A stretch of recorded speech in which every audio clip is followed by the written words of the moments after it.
So I've been talking about your cause, I guess, since you started your videos and since you started having troubles with, with human rights tribunals or threats by U of T. So I was hoping for you to be able to share with, the audience your experience in the last few months in trying to promote this, what you're basically trying to promote, which I think I'll let you describe in your own words. Okay. Well, I think there were two things that. I should give you some background on the videos, I guess. I mean, I just made them in my office at home. I had no idea what the consequence would be. I was just trying to sort out my thoughts partly about not so much Bill C16 as the background policies that surround it, especially on the Ontario Human Rights Commission website. Because the bill itself looks rather innocuous. It's only about 2 paragraphs long. The only part of it that isn't innocuous is the insistence on transforming the hate speech codes, including harassment and discrimination based on gender identity and gender expression in the hate speech codes. I thought that's weird. There's something up there. Anyways, I started digging more into the background on the Ontario Human Rights Commission website, and the policies surrounding Bill C16. To call them appalling is barely to scratch the surface. They're unbelievably badly written and internally contradictory and over-inclusive and dangerous. And I mean, they do things, for example, like make employers responsible for all the speech acts of their employees, whether they have intended or unintended consequences. That's completely, the only reason you would write a law like that is to get as many employers in trouble as you could possibly manage, because there's no other reason for formulating the legislation that way. And a colleague of mine came in recently at the university, and he's starting to teach a little bit about the background for this sort of thing in one of his classes. And he showed me the developmental progression of the policies surrounding Bill C16. And originally they were written in a tighter format, but then they were farmed out for what they called public consultation, which basically meant they ran them by a variety of people who I would say were strongly on the activist end of the political spectrum. And they basically, in order to not bother anyone who they had consulted with, they decided, for example, that gender identity should be nothing but subjective choice, which is, I don't even know what to say about that. If you're a psychologist and you have any sense at all, that's a completely insane proposition. It's, first of all, predicated on the idea that your identity is your subjective choice. And that's never been the case for any sort of identity anywhere. You take your identity is twofold.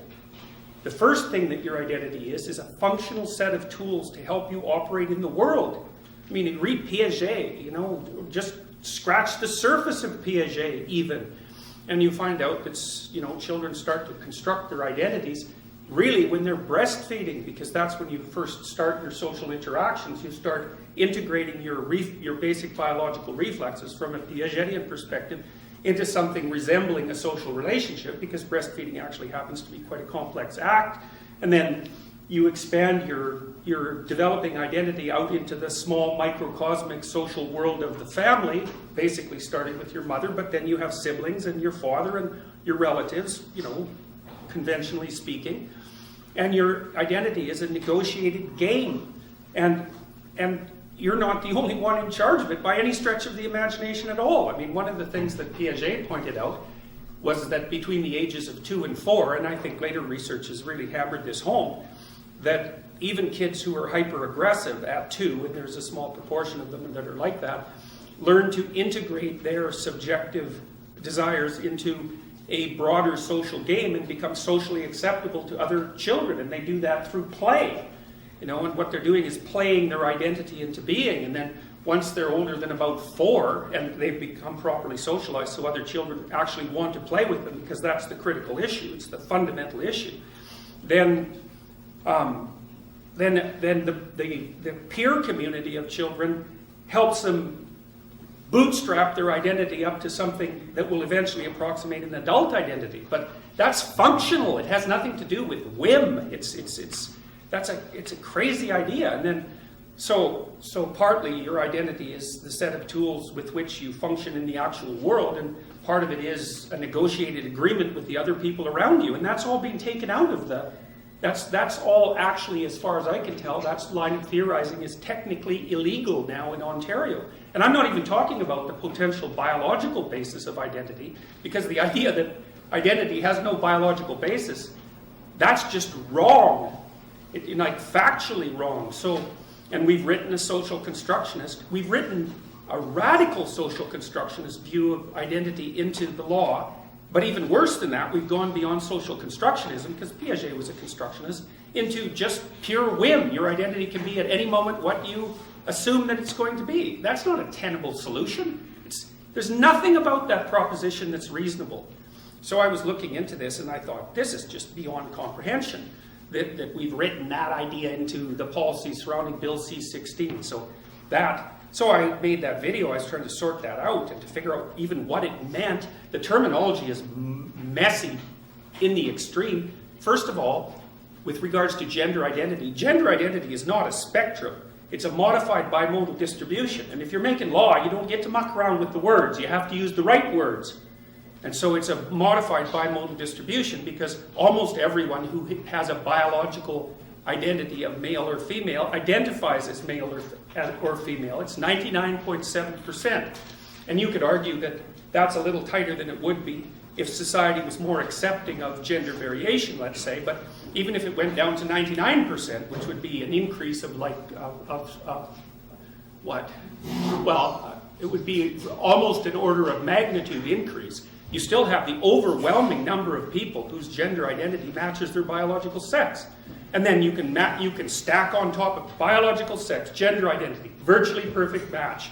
Then gender expression, almost everyone who is biologically male or female, who identifies as biologically male or female, expresses themselves as male or female. And then the vast majority of them have a sexual orientation that's in keeping with their, in traditional keeping with their biological sex, gender identity, and gender expression. So now we have a law that says those are independent. Guess what? That's not the definition of independence. And you can't just play mucky games with your legislative terminology. It gets people in trouble.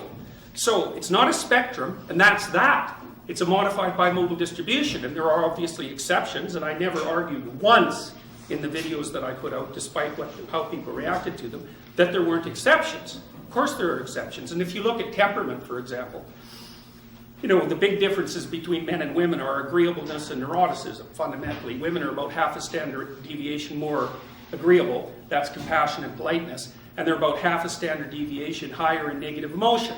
And that's cross-cultural, by the way, and it also accounts for the reasons why women are about 3 to 4 times more likely to suffer cross-culturally from depression and anxiety, whereas men are more likely to be aggressive in prison and to drink. And low agreeableness is actually the best predictor of incarceration among men. Those are solid biological differences, but if you try to segregate men and women using only those 2 dimensions, you only get it right about 75% of the time. So there's a substantial overlap, but that still doesn't mean that it's not a spectrum. And the idea that there are no biological differences between men and women is such a preposterous claim that I can't even believe that we would ever have that discussion. I mean, men have wider jaws. Men are taller, they have broader shoulders. Women have more endurance in endurance sports. Women have a subcutaneous layer of fat. The shape is different. The way the arms are placed is different. The voice is different. And that's just gross morphology. I'm not even talking about genitalia. And then you can look at microstructures. There's differences between men and women at every level of the human microstructure, from the cellular all the way up to the social. So what in the world are we talking about? What's going on here? It's crazy. So that was video number 1. Video number 2 was the bloody Human Resources Department at the University of Toronto has adopted an equity position. Okay, so what equity means is that it doesn't mean equality of opportunity. It means equality of outcome. And that is, so this is the idea. The idea is that you take a social institution like a university, and then you look at the organization of that university at every single strata, from the executive level all the way down to the student level. Then what you do is you do an analysis of each level by community demography, right? You get to define the demographic characteristics that you're going to discuss, however, which is actually a big problem. Then you make the presupposition that unless that organization at every level matches the demographic representation of people at every level, then it's corrupt, oppressive, and discriminatory, and it needs to be changed. Okay, so you think, well, what's wrong with that? Every level should have 50-50 men and women, let's say. It's like, you're really sure about that, are you? You're so sure about that. You don't think there's any natural differences in interest between men and women? Well, if you don't think so, then why are most psychology classes 80% women? And that differentiation is accelerating rapidly, like I've seen it over the course of my career, from maybe 60% men at the beginning of my career to like 80% women now. And men occupy more of the positions in the STEM fields, at least for now. It's the same in bloody Scandinavia.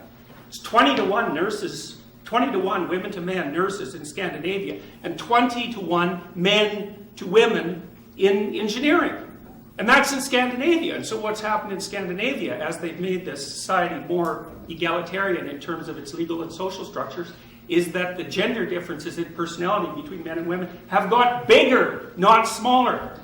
So what that means is that social constructionism isn't wrong. That's what it means. Wrong. Disproved. It's exactly the opposite of what the theory would have predicted, because the theory predicted, and God only knew how it was going to sort itself out. It's not like people knew this to begin with. The idea was that as you equalized the social structure, that the differences between men and women would disappear. Guess what? That didn't happen. And it's not studies of just a few hundred people in a few locations. Those are population-wide studies, and they've been replicated multiple times. So, and the funny thing is that, so there are temperamental differences between men and women. And neuroticism and agreeableness are not the only temperamental differences. So if you fragment extroversion, it fragments into assertiveness and gregariousness. Women are more gregarious, men are more assertive. If you fragment conscientiousness into orderliness and industriousness, women are more orderly and men are more industrious. If you fragment openness, which is the creativity dimension, into interest in ideas and interest in aesthetics, you find that women are more interested in aesthetics and men are more interested in ideas. So because you can fractionate the big 5 into 10, you get gender differences across all of them. And they're not trivial either. They make a difference. So, okay, so anyways, back to the equity thing of all the preposterous and idiotic ideas. So, first of all, to make gender equity across every dimension of an organization, you have to assume that men and women have identical interests and temperaments, and that if they don't, the state should intervene to bloody well ensure that they do, which is something for all you women to figure out, because now there's many positions in society that women preferentially occupy. So what are you going to do about that? And what are you going to do about the Asians? Because they occupy preferential positions as well. You know, they're overrepresented in all sorts of professional institutions. And the probability is that that's going to increase. What are you going to do about that? What about the Jews? What are you going to do about them? Because they're in the same position as the Asians. You're going to put quotas on all those people? What kind of stupidity is that? And then it's worse, too, because let's say you equalize women, and just for the sake of argument, across all these different dimensions of society. Well, then what are you going to do? Are you going to equalize for black women and Latino women and Asian women? Are you going to subtype black women? Because it's not like they're all the same. Are you going to ensure that women from lower classes are represented just as much as women from upper classes? And how many generations back are you going to go to check that? What about intelligence? What about attractiveness? How about height? How about weight? So the problem with the fractionation by group identity is that it's endless. There's no way of ensuring equality across groups because there's an infinite number of groups. You can fragment group identity all the way down to the level of the individual, which is exactly what you should do, which is what we already did in the West.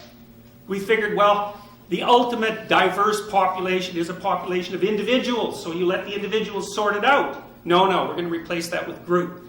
Well, what that means for the bloody social activists is that they'll be able to play this game forever because you can continually fractionate group identity ad nauseum, and so the system will never be equal.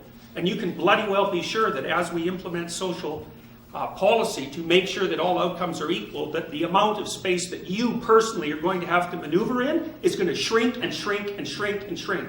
We've already seen that happen in many societies. You'd think we would have learned from the 20th century. So that's the equity issue. And then worse even, this is the HR and equity people, they're actually mucking about with people's unconscious biases. So this is what we want, right? We want your employers and the state to re-educate you so that your perceptions, because that's what we're talking about with regards to unconscious bias, so that your perceptions fall into accordance with their demands. And not even your voluntary perceptions. By the way, your involuntary, unconscious perceptions have to be retrained. Okay, so maybe that's not so good, especially when you look at that bloody implicit association test. Mazarin Banerjee from Harvard and Anthony Greenwald from the University of Washington. So Banerjee is an avowed Marxist, and Greenwald and Banerjee both bloody well know and have written that their implicit association test has neither the reliability nor the validity to be used as an individual diagnostic test. They know it. Sorry, just jump in. I've lectured about that in my class, but not everyone is aware of that. Do you want to just give it? I could bring up a PowerPoint slide, or do you want to? Yeah, why don't you do that? Yeah? Do you want to do that? Yeah, so I'll let you take over when you do that. So, despite the fact that... Sorry, so forget all of it. It'll take a few minutes, so... Yeah, well, despite the... Okay, so the implicit association test, in principle, is this word association game. It's actually predicated, I would say, on psychoanalytic ideas, most particularly on Jungian ideas, because Jung developed the association test many, many, many years ago. But it purports to investigate whether you are unconsciously biased towards one group or against another group. Could be gender, could be ethnicity, could be race, could be attractiveness, whatever. But the problem is that when you give the same person the damn IAT twice, they don't get the same results. So there's a rule for diagnostic tests. And the rule is the reliability, test-retest reliability, has to exceed something like 0.8 or 0.9. 0.8 at least. So the Big Five does that, IQ tests do that, but there's damn few tests that pass that reliability criteria, and the IAT is only reliable, I don't remember precisely, but I think it's about 0.5, which isn't even, it's not even near close enough to be used as a diagnostic test. Plus, it's not valid. So what does that mean? Well, let's say I assess your unconscious bias and give you a diagnosis. Well, there's no evidence that it predicts your behavior.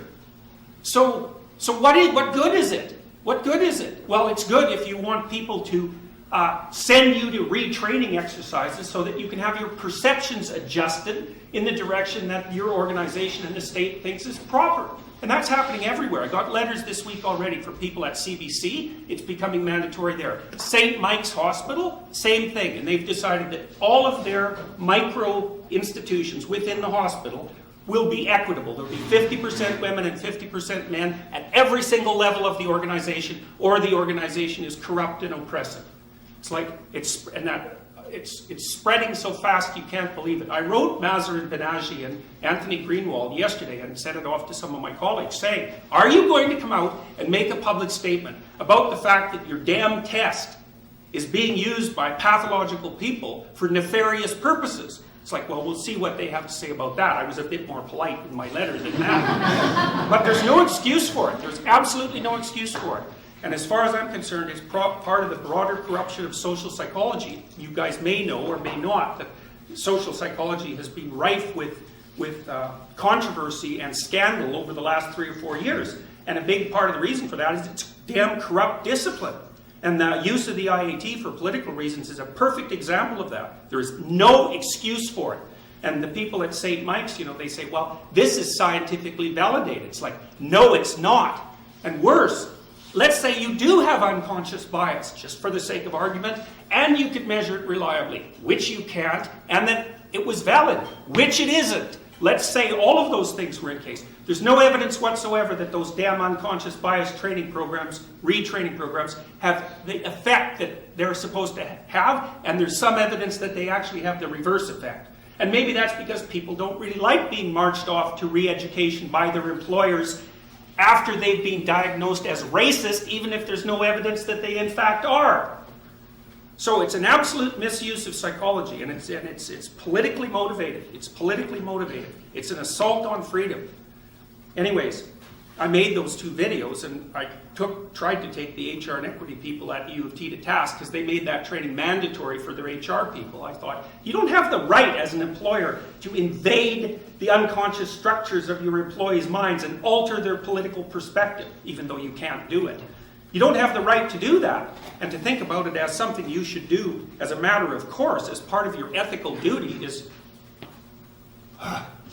You really want that? You really want that? That's what you want your employers to be able to do? Figure out, independently of your behavior, whether or not you're a racist, or a classist, or a misogynist, or whatever that happens to be. And you really think that the bureaucrats at the university, for example, or bureaucrats anywhere for that matter, are actually capable and qualified of doing such a thing properly, doing far more damage than any possible good. Well, so anyways, I made those 2 videos trying to sort this out and to investigate it, and then for whatever reason, the proverbial, well, you know what happened. Within 2 months, there was 180 newspaper articles written about it, and I don't know how many millions of people have watched these things online now, but it's plenty. And so what that also means is I put my finger on something, because who cares what a dim-witted professor from the University of Toronto does with his spare time at midnight? No one should care. I should have had my 15 minutes of notoriety, if that. But that isn't what happened. It was major news in Canada for 3 months, and I'm still talking to people all over the world about it. I get 100 letters a day, at least. I can't keep up with them.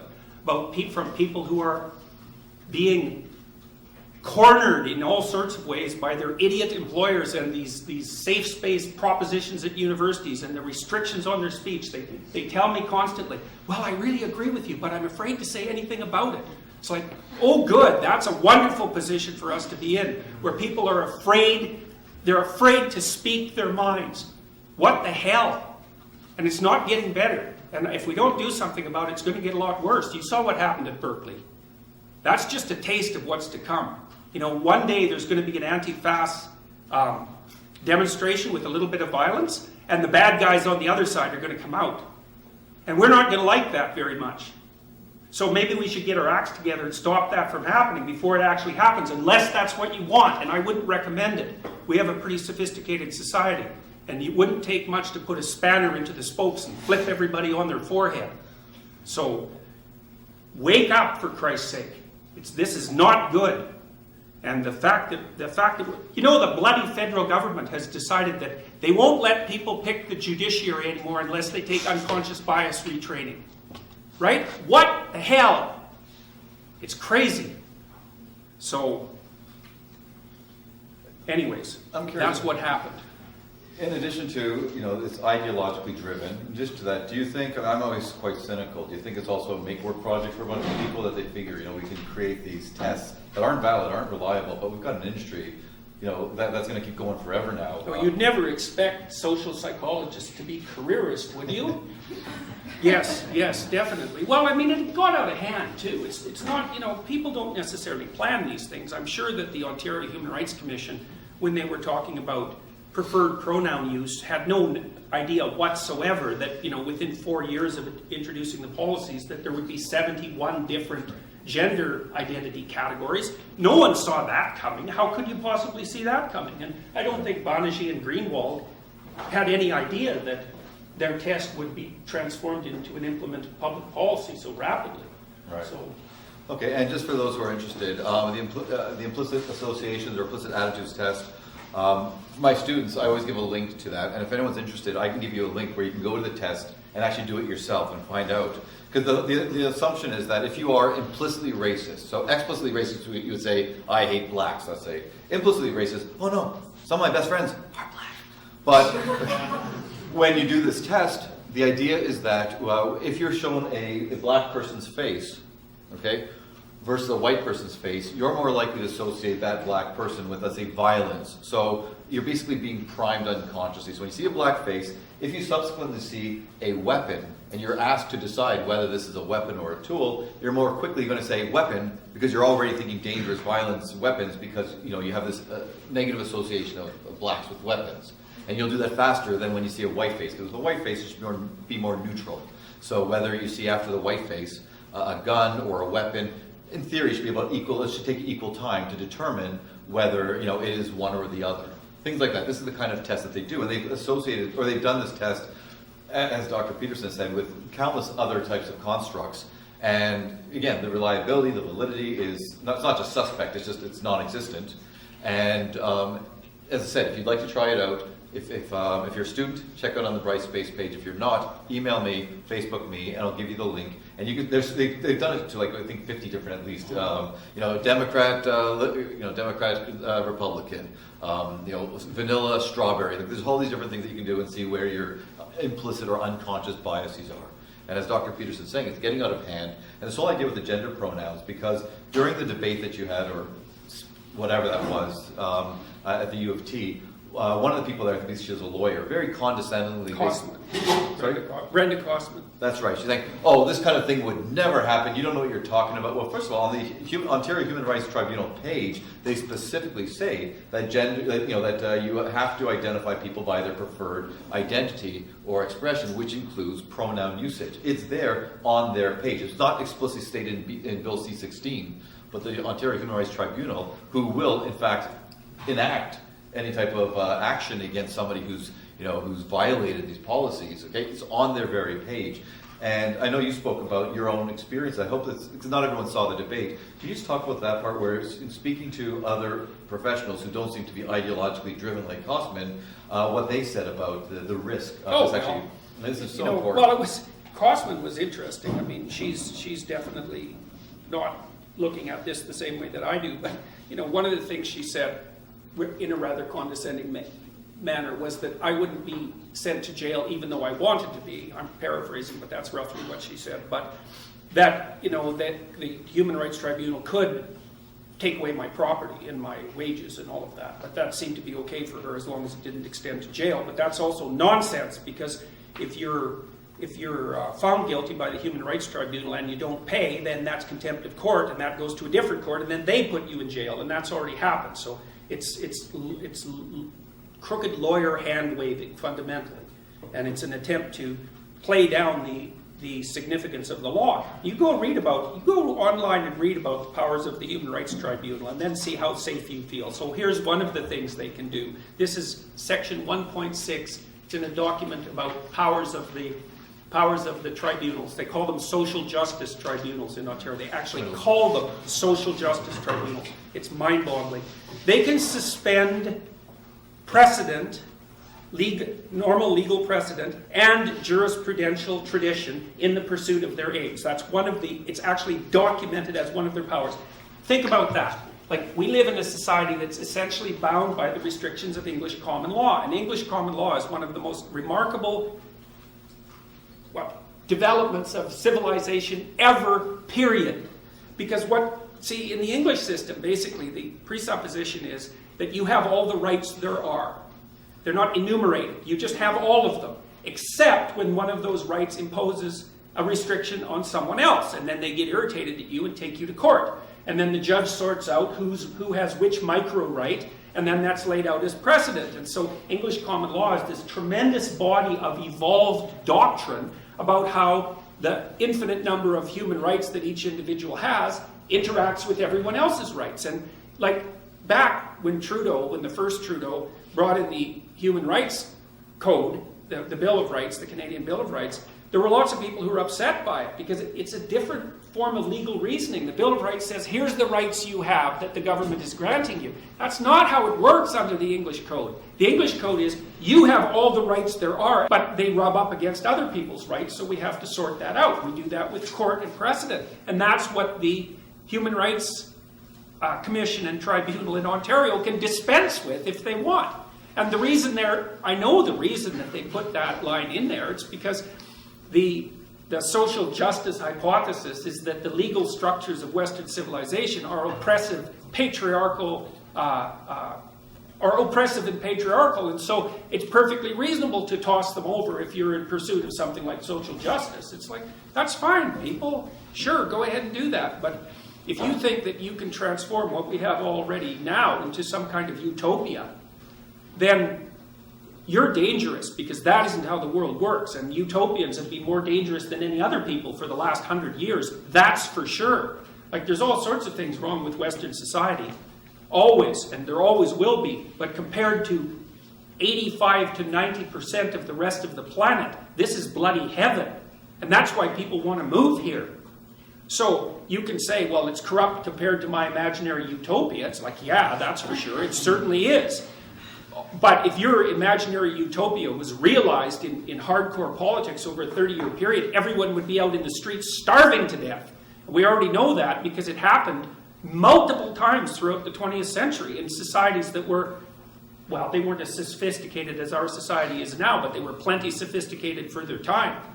And you'll hear the neo-Marxist types, this is the most annoying argument anyone ever makes. They say, well, what happened in the Soviet Union? That wasn't real communism. It's like, first, oh yes, it was. That's why it also happened in China, which was a very different society.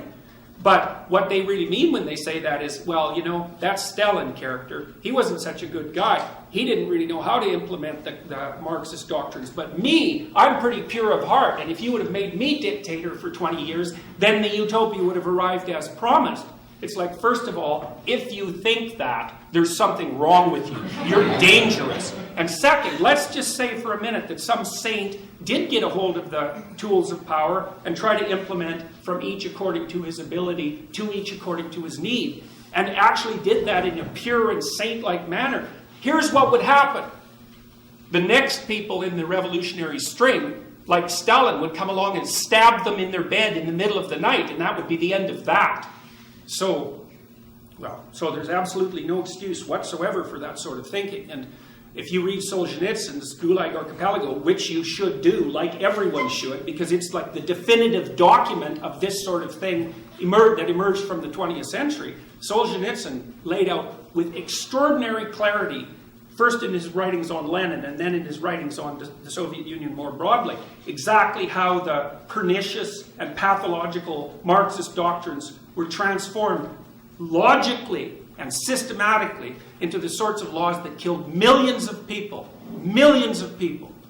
There were people starving so badly in the Soviet Union by the 1920s that they had posters telling them not to eat their children. So we've been down that road already. So what the hell are we doing? We're going down that road again under the guise of equity, right? And equality. Well, that was the doctrines that promoted those laws to begin with. Not good. Okay, so when Dr. Peterson, when you talk this way, some people are going to say either you're blowing things out of proportion, or you've made a huge leap from where we are now to where we should be. And so I think there's a lot of room for misunderstanding for people, especially if they have certain ideologies that they'd like to protect. So one of the reasons I wanted to invite people over was to be able to ask questions. You've heard some of Dr. Peterson's tenets that he's trying to convey, and he said and I don't know how many videos each person has watched, but you have an opportunity right now if that's okay. Yeah, if someone has a specific question, either from something that Dr. Peterson has said today or things you've heard in the videos that's been nagging at you, you go like, I really want to ask him face to face, straight up. What do you mean by this, or what is your solution to that? Please, I'm opening up the floor. Just talk really loud, please, so the mic can pick it up and then everyone can hear. Does anybody have a specific question that you would like to ask? Okay. Oh, sorry, I'll let her. Okay. No. Sure. Okay. Barbara Kay. Okay, it's a little bit of a sidebar, but I've watched several of your videos. They're brilliant, and some of your longer ones in explaining. And I'm intrigued by your. I know that Solzhenitsyn is one of your heroes. I know that Solzhenitsyn was a great man, but I'm a little disturbed, and I would love to know, why was he anti-Semitic? You know, the book that he wrote in which he was accused of anti-Semitism has not been yet translated into English. You mean there was only one place where? Well, one of the things that he did, there's certainly no sign of anti-Semitism in the Gulag Archipelago, not as far as I could tell. And I don't think in the other books I've read, I haven't seen that either. He did write a book near the end of his life on the role that Jewish intellectuals played in the establishment of the Soviet Union. But you can't get it in English, so I don't know what to say about that. I know that it's been criticized from both sides, I would say. One side saying, well, this was a story that needed to be told, and the other side saying, well, this veers into anti-Semitism. So, but you would ask that question. That's a really hard question, man. Okay, so I'm going to venture out on a limb, because I've been thinking about this for a while. Am I going to venture out on a limb?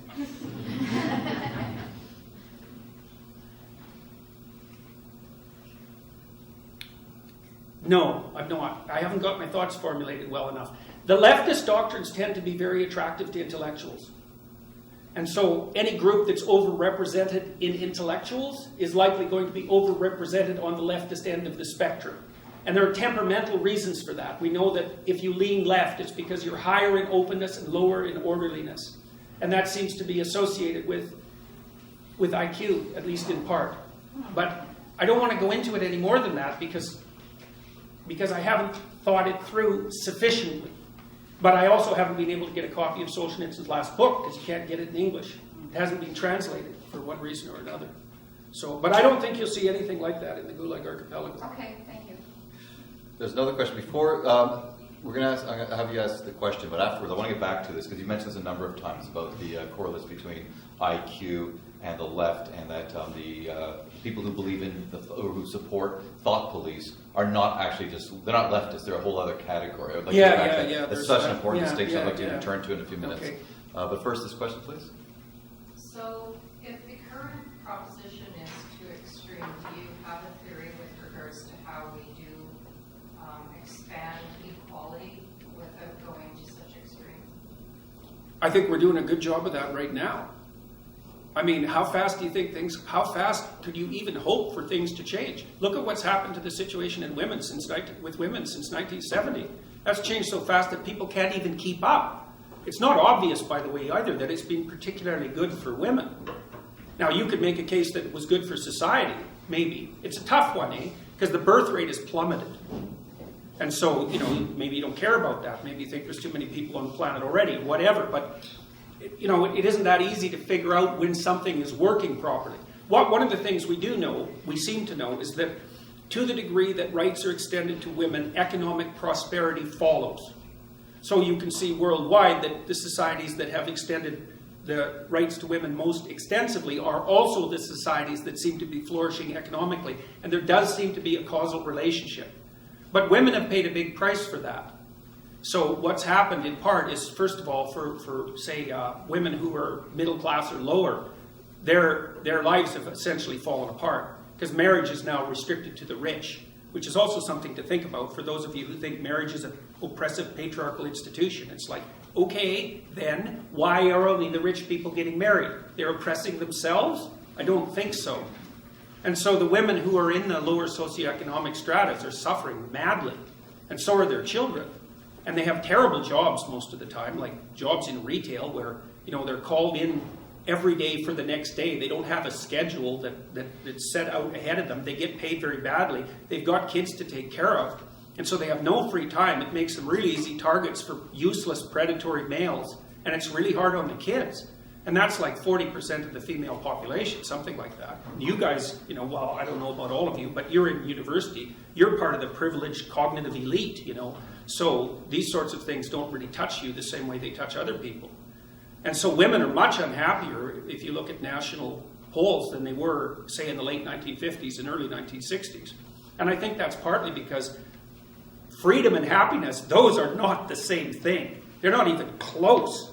And I see young women all the time struggling to figure out what to do with their lives because they have no idea how to have a job/career and a family. So, and there's no answer to that. It's a really difficult problem. And there's all sorts of ideas, like I did a lot of consulting for law firms for a long time, about a decade, and I had a lot of clients who were extremely high-functioning female lawyers, younger ones, trying to figure out how to balance their career with their desire to have a life. And, you hear all the time about women being denied access to positions of power, and that's the consequence of prejudice and oppression. It's like, yeah, everything is caused by the same thing first. Right, you have got one causal principle. Wonderful. Now you're a philosopher. You can figure out everything with it. It's like the law firms cannot keep their women in their 30s. They cannot keep them, the big law firms. They all leave. Why? Because the women hit 30, they're brilliant, conscientious, intelligent. They were deadly in high school, deadly in university. They nailed law school. They whipped through their articling. They made partner by the time they were 30. It was like they're in a rocket to the top position. What do they find when they get there? 80-hour work weeks, right? Because that's one of the things you want to think about. You think that the people who run things are sitting at home smoking big cigars and telling their minions what to do. It's like that's like the 1920s millionaire that's on the cover of the Monopoly game. That's no sociological analysis. I know lots of people like that, and they work all the time. All the time. From the second they wake up till the second they go to sleep. And they don't just casually work. You know, because I know some of you go to the library for 6 hours and you say, well, I studied in the library for 6 hours. Like, no, you didn't. You studied for half an hour. And you had coffee and you looked through Facebook and, you know, you went home and you said, well, I studied for 6 hours and you're happy about it. But you know bloody well you didn't. Partly because you can't. You know, I can only read for about 3.5 hours till I'm done. And I'm pretty good at it. So these people who are running things, there's corrupt people, obviously, but the vast majority of them, first, are self-made, and second, they're so bloody efficient and smart, you cannot believe it. And they work 80 hours a week. And most of them happen to be men. And why is that? Because there are a small number of insane men who will do nothing but work 80 hours a week. And no matter where you put them, if you put them in the middle of a forest with an axe, all they would do is run around chopping down trees. So the issue isn't why aren't there more women in positions of power? It's why are there any men insane enough ever to occupy those positions? You know, because we also know, and the data on this is very clear, what's the relationship between money and well-being? Once you have enough money to keep the bill collectors from your door, so once you have enough money to stave off misery, which is sort of lower middle class, something like that in our society, maybe a little lower than that, extra money does not help you. It does not improve your life. So why bother with it? Well, that's what the women in the law firms think. It's like most of them, by the time they're in their 30s, are married. Almost all of them are married to men who make as much money or more than they do, because that's what women go for cross-culturally. 4 to 5 years older, equal or higher in the socioeconomic status. So their husbands already make $350,000 a year. It's like they think, well, I don't need much more money. The men use money to keep track of the competition, by the way, because all the male lawyers that I talk to are usually real hard-ass guys, really low in agreeableness, really high in conscientiousness, like conservative types, low in openness as well. And they want to win. And the reason they care about their damn bonus at the end of the year isn't even so much because of the money, it's because they got a much bigger bonus than the other son of a bitch sitting beside them, and they're happy about that. So there's a real brass knuckles competition that drives these sorts of things. But we get things backwards so often in psychology and in sociology. It's not why there aren't more women in positions of power. It's why do any men want those positions? You just have no idea the amount of responsibility that comes along with that. You just imagine for a minute trying to run $1 billion corporation. You can't even bloody well balance your checkbook, and there's dust bunnies underneath your bed. How in the world would you ever run $1 billion corporation? Those things are complicated. And you have enemies, and they're trying to take you out all the time. You look at Apple and Samsung, man, they're just torturing each other in the courts nonstop. You know, if you're running a big corporation, you'll be handling 200 or 300 lawsuits at a time. And that's just nothing compared to the complexity of what you actually have to do. Stay on top of the technology, constantly interact with your large customers, travel all the time because you have to maintain the relationships. You have to regulate the politics inside the business. Believe me, it's no picnic. And you think, well, they get a lot of money. It's like, what makes you think that's such a good thing?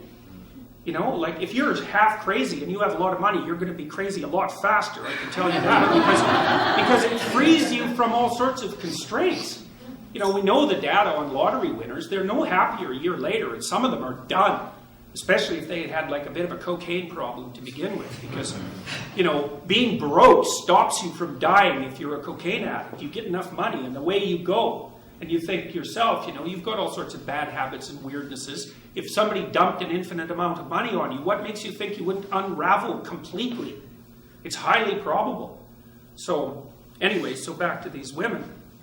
You know, what they do when they're 30 is they look around and they've hit partners, so they've hit the pinnacle of their profession. They think, what the hell am I doing this for? Why would anyone in their right mind want to be woken up at 3 in the Sunday by their irate Japanese client who wants them to work for the next 5 hours non-stop to fix this damn problem, which is going to cost them $100 million right now? Or we'll find someone else to pay $750 an hour to fix it right now. And you think, well, that's, a masculine form of value, because that's one of the criticisms. If the law firms just adopted a more feminine structure of value, it's like, what kind of bullshit is that? The reason that you get up at 3 in the morning on Sunday to talk to your Japanese client who's freaking out about their contract is because if you don't jump the hell up and do it right now, there's some starving associate who's unbelievably ambitious in New York who will pick up the pieces in 0.2 of a second, and they're smart and aggressive, and they'll take you out. So it has nothing to do with masculine structures of value. It's all the foolish ideas. And it's not just law where this happens. We know, for example, that female doctors work far fewer hours too. So the more female doctors you have, the more doctors you have to have. And I'm not complaining about women's priorities. I'm not saying the women are wrong. Not at all. It's like the older I get, the more I understand that marriage and family are of primary importance. And the more I see women in particular, they hit 35 or 40 and they're not married and they don't have kids and they are not happy. Because what the hell are you going to do from the time you're 40 till the time you're 80? You got no family? You got no relationships? What are you going to do? Go run your company. Yeah, well, if you're 1 in 1,000, that'll satisfy you. So you bloody well better make sure you're that 1 in 1,000, and you're probably not, because those people are rare. So then, because Dr. Peterson, one of the natural responses to what you just said would be, okay, well, the priorities are, it's a rigged game because only women are the ones who are able to procreate. So what do we answer to that? Of course it's a rigged game. Obviously it's a rigged game. Women have complicated lives, and the pill has made them more complicated. Well, that's not, I wouldn't say that exactly, because 100 years, in 1895, the average person in the Western world lived on $1 a day in today's money. Okay, so those people worked so hard and slaved away to such a degree that you can't even imagine it, and all their kids died, right? So the death rate among kids below 5 was beyond comprehension, and so women had a terrible time of it, and well, so did men. They got to be coal miners and soldiers, because that wasn't exactly entertaining, so life was very, very, very, very, very hard before we got rich. And we're rich. Even those of you who are in this class who think you're poor, it's like, no, you're not. You're in the top 1/10 of 1% by historical standards, and probably there by current world standards as well. Of course, you could just compare yourself to the few people who are richer than you and feel sorry for yourself. But that's pretty pathetic in my estimation. So it's certainly historically uninformed. So yeah, women have it rough, obviously. Now, there's other things to consider. You do live 8 years longer. So that's not trivial. Testosterone kills men. That's basically why men die earlier. And men are much more likely to be killed in dangerous jobs. They do almost all the dangerous jobs. They do almost all the outside work. And there's lots of reasons that men get paid more than women that have nothing to do with prejudice. It's because they take awful, horrible jobs, like working in the oil rigs in northern Alberta when it's bloody 40 below, and come out of that after 5 years with 2 or 3 fingers missing and all warped up, because you really want to wrestle pipe when it's 40 below and it's filthy with a bunch of ornery men who are hungover beyond belief. It's like, that's not very entertaining. So yeah, each gender, each sex has its own unfairness to deal with, but to think of that as a consequence of the social structure, it's like, come on, really? What about nature itself? And this is something that seems to be completely invisible on the left side of the political spectrum. It's like, of course you're bloody oppressed and your life is full of suffering, obviously. But to think about that as a direct consequence of unjust social structures is just moronic. It's like, that's part of the reason, a small part, but look where you're sitting, people. It's pretty warm in here. And you're so privileged you can come here on Saturday morning and listen to an intellectual lecture. It's like, you should be happy about that, because by historical standards, you should be out lifting rocks in your skeletal form, about 5'3" with no teeth. So fighting with cougars. Yeah, cougars and lions, yeah, exactly. So, there's no gratitude, that's the thing. There's no gratitude for what our society is capable of doing. So, Serena? Yeah, Dr. Peterson, tell me what you think about this, because I was thinking about this. What happens when the forces of the gender identity, gender expression, clash with the capitalist market forces? For example, sports is a multi-billion-dollar industry. And if some women start saying, we express ourselves as men, we think we're men, and the law is on their side, do you think that this billion-dollar industry is going to put up with some women wanting to be, on football teams on the Toronto Maple Leafs? I don't think so. So I'm wondering if some of the market forces will clash with this, and then some of these issues might resolve that way. What do you think? Well, market forces will be a constraining factor, partly because the market tends to punish things that don't work in the market very, very rapidly. And that's another thing with regards to thinking about, say, equality or equity in the workplace. If you believe that there is a equivalent distribution of talent across all possible categories, then you have some reason to wait for the market to sort itself out, because, even if you're an anti-capitalist, you at least have to understand that the people that you despise are motivated by greed. And so they're going to try to find people who will make them the most money, and they basically do that. It's a pretty stupid employer who won't take someone talented when they come along. You might say, well, they're prejudiced and they're not doing such a great job of sorting out the applicants. It's like, that's fine. They'll be stomped real good by people who are much better at it. Because talent is unbelievably rare. I don't know if you guys have talked about the Pareto distribution at all. But, well, productivity is not normally distributed. You learn in psychology that everything is normally distributed. It's like, no, it's not. Random things are normally distributed. But productivity isn't random. And so what you see, productivity is actually governed by something called Price's Law, which is a variation of another principle called the Pareto principle, which was discovered back in the late 1800s by Vilfredo Pareto, who was an economist. What Price showed, Price actually studied scientific productivity. And so what he showed, it's quite cool. At the time when he did this was in 1960, the typical PhD student had one publication on graduation. Okay, half as many had 2. Half as many as that had 3. Half as many as that had 4. Massive step down in productivity.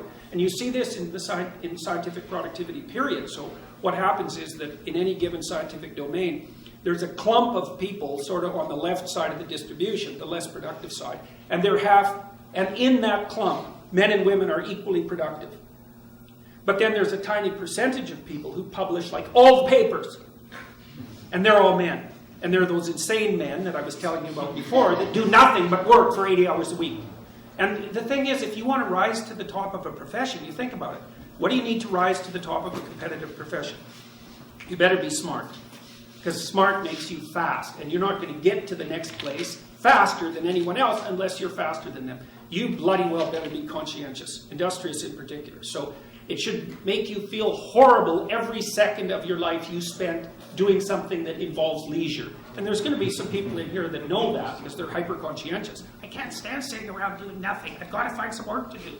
And you'll do whatever you have to that's work because you feel guilty and horrible if you're sitting around. So you need to be hyper-conscientious. And so maybe you need to be in the top 1% for intelligence and maybe the top 5% for industriousness. So that's 1% of 5%. So you're looking at it. I think that's what is that? 1% of 5%? Yeah, it's 1 in 100 and 1 in 20. 1 in 2,000? I think that's right. Anyways, you're a rare bird if you're going to be in that position. And so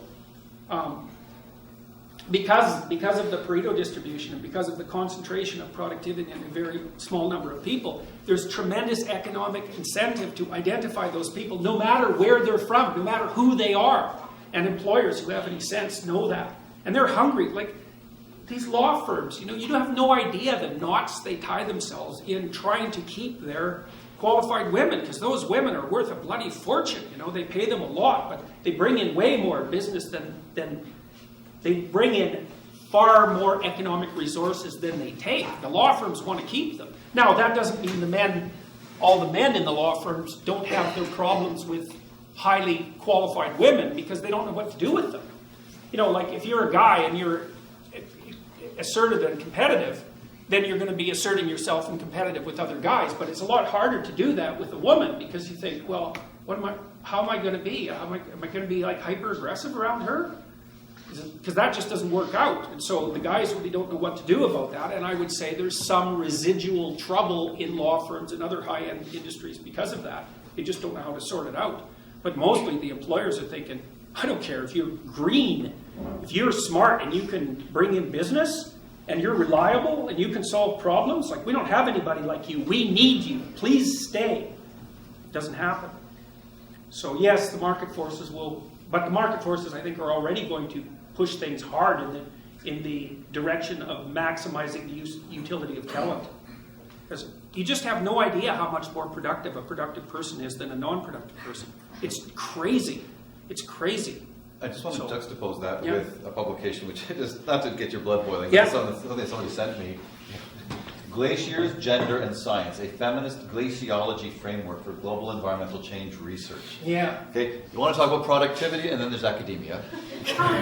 And not to denigrate all of academia, but unfortunately, I mean, this is the profession in which people, have killed trillions of trees for bullshit, basically. So I just thought that would be a nice, ironic twist. Yeah, well, the postmodernists, they don't believe in, I don't know how much you know about postmodernist philosophy. You're at Ryerson, so probably quite a bit. But not that the U of T is any better, because it's not. But the postmodernists don't believe in science. There's lots of things they don't believe in. They don't believe in logic. And I'm not making this stuff up. Like, you can go read it for yourself, Derrida in particular. They think that logic is part of the oppressive patriarchy and that there's no point in dialogue because all there is different power groups identified by their groups and they can't really talk. It's just a power struggle. And that's why the radical leftists stop people from speaking on campus. That's why I couldn't find anybody to debate me, roughly speaking, at the University of Toronto. Right. And I went to Queen's University 2 weeks ago to the law school there because I was invited by a group called the Runnymede Association, and they asked 6 professors if they would debate me. It's like, no. So why not? I'm not even a lawyer. And lawyers can debate. Like, they're good at that. That's what they're trained to do. No, they wouldn't debate me. So they had to get somebody to play devil's advocate, and he did a good job. He did a very credible job, I thought. But and you think, well, why wouldn't they come out and debate me? That's easy. They don't believe in dialogue. Period. It's part of the philosophy. Because you have to believe in logic, first of all, to believe in dialogue. You have to believe that people can communicate as individuals, fundamentally, and not that you're just locked in your identity as group member against all the other identity groups that are struggling for power in the kind of Hobbesian landscape. That's all part of postmodernism. So, and this is just an extension of that. It's like science is just a oppressive patriarchal structure. And so we need to reconstitute it from the bottom up. It's like they type on their computers while they say this, not noticing that by the fact that they're using the damn computer, which wouldn't work. People had to figure out quantum mechanics before they could make computers. They use the computer. Science isn't real. Tap, tap, tap, tap. It's like they do the same thing when they're in jet planes. Science isn't real. And here I am, 600 miles an hour, typing on my computer. It's like that's called a performative contradiction from a philosophical perspective. And that's the same as a logical paradox. You don't get to say one thing and do another and say that you've got it right. Well, you do if you're a postmodernist, because you can do whatever you want if you're a postmodernist. And the reason the damn postmodernists are Marxists, as far as I can tell, because inevitably they are, is because the problem with postmodernism is it doesn't even leave postmodernists anything to do. Because postmodernists don't believe in overarching directional narratives. And the problem with that proposition is, if you don't have an overarching directive narrative for your life, you don't know what to do. And it's really important that you know what to do because you're alive and you need to do things. Well, we'll just turn back to the original Marxism and we'll say, well, we'll just group ourselves up in oppressed groups and we'll have wars between the oppressed groups. That'll give us a sufficient overarching narrative. It doesn't matter that it contradicts the postmodernist thesis because they don't care about contradictions. So hence this, feminist glaciology. Okay, so I've got a few questions. I've been watching hands pop up. So there's one back there person. Okay, Felix? So as far as I can tell, you created a conflict, or rather describing conflict, really between determinism and choice, right? That you present psychological and biological determinism, with that matter different than women, different based on different strata, choice or identity choice, and that there is choice that we can make go beyond our determinist functions. Am I getting that right? No, it's a good question. No, I don't think so. Even though I think your question is well formulated and intelligent, I don't think it's that dichotomy is that straightforward. Because there's a tremendous amount of deterministic thinking on the social justice warrior end of the distribution too, because they regard you as the deterministic product of your environment. So it's more like the localization of determinism. So you might say that for the more biologically oriented people, there's more biological determinism. But then, so I think that the conflict between free will and determinism basically runs across the entire political spectrum. But then I would also say it's probably an ill-formed argument, because there isn't an absolute paradoxical contradiction between free will and determinism. Quite the contrary. You actually need elements of determinism, I think, for a system to operate freely. So, for example, think about playing chess. You can do a lot of things when you're playing chess. Or think about composing music. You can do a lot of things when you're composing music, but there's an underlying rule structure that sets up the environment within which all of those choices manifest themselves. It's the same with online video games, which are a really good example, I think, because they are micro worlds. And they're determined in some sense because they have an underlying rule structure. That's the rules of the game. But they're free in many other ways. And so I don't think there's anybody, pretty much on any side of the political spectrum, who would regard people as entirely possessed of free will. You know, we have constraints and limits. And we're also pretty good at adjusting those on the fly. You know, so for example, you'll be much less irritated if a 3-year-old runs into you carelessly while tricycling than you will if an adult man runs into you with his scooter, because you'll take the constraints of the individual into account very, very rapidly. So I think that's it's not as simple as free will versus determinism mapped onto the political spectrum. Okay, sorry, Joey.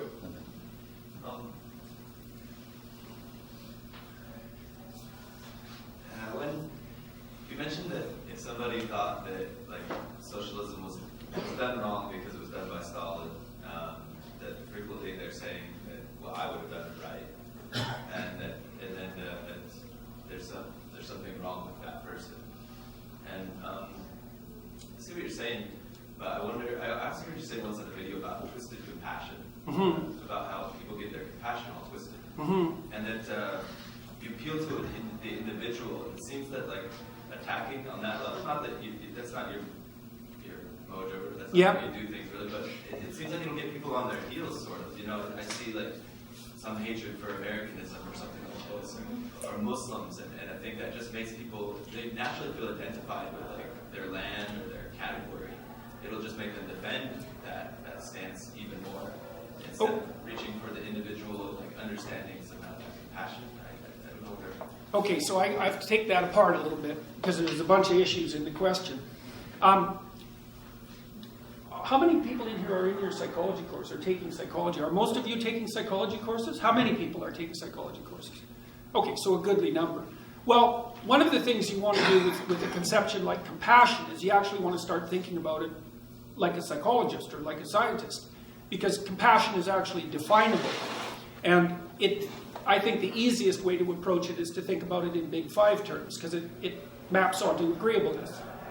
And especially, you can break agreeableness down into compassion and politeness.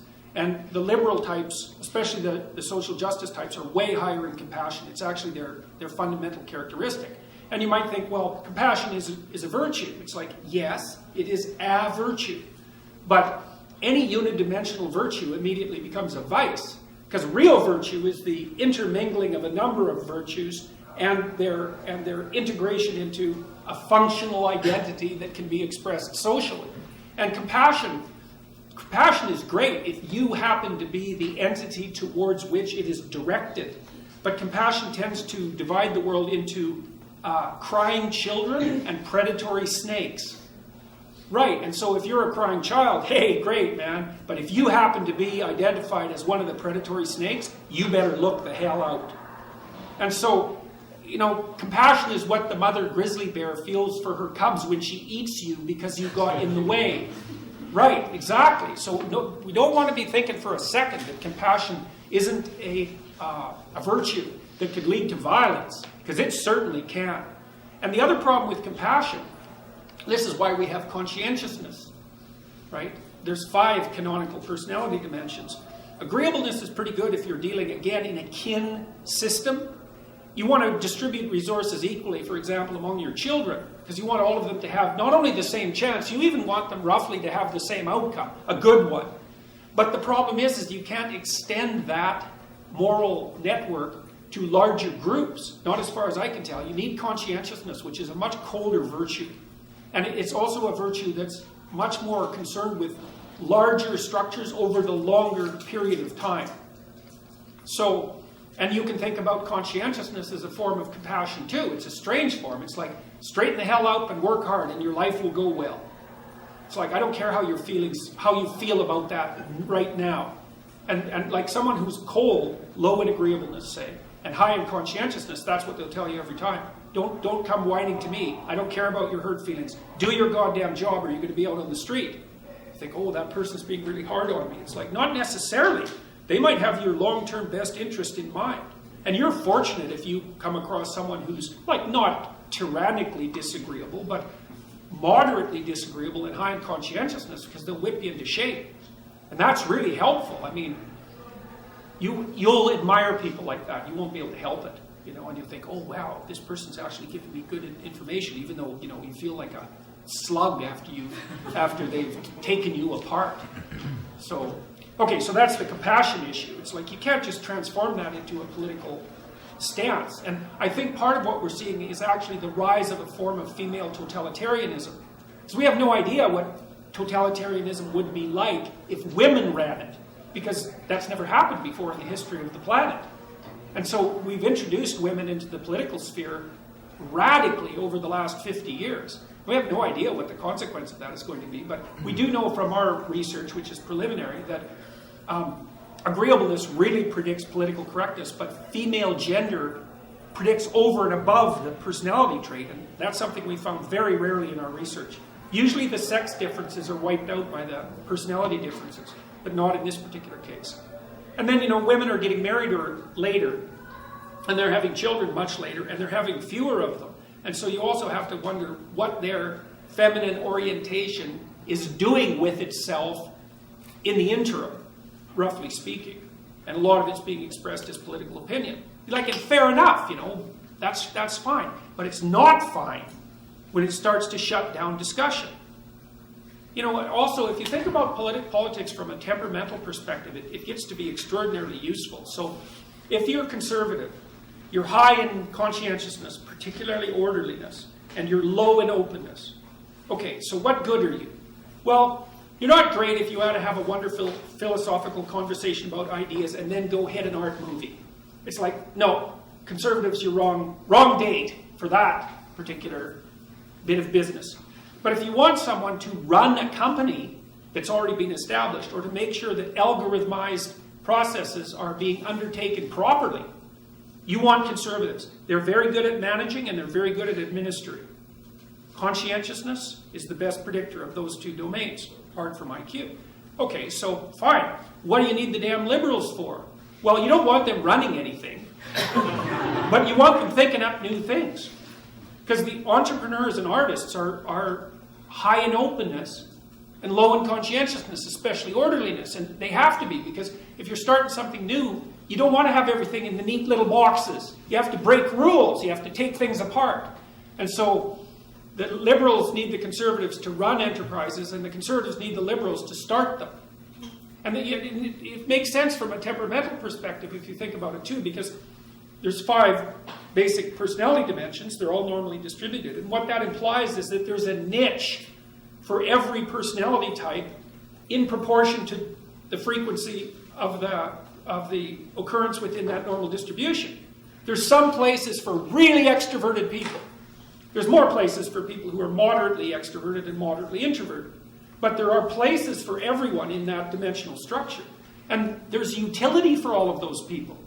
And so that's why you have to keep the dialogue going. It's like, if you're hyper-liberal, you have to talk to the damn conservatives, because sometimes they're right. Sometimes you're right. but sometimes they're right.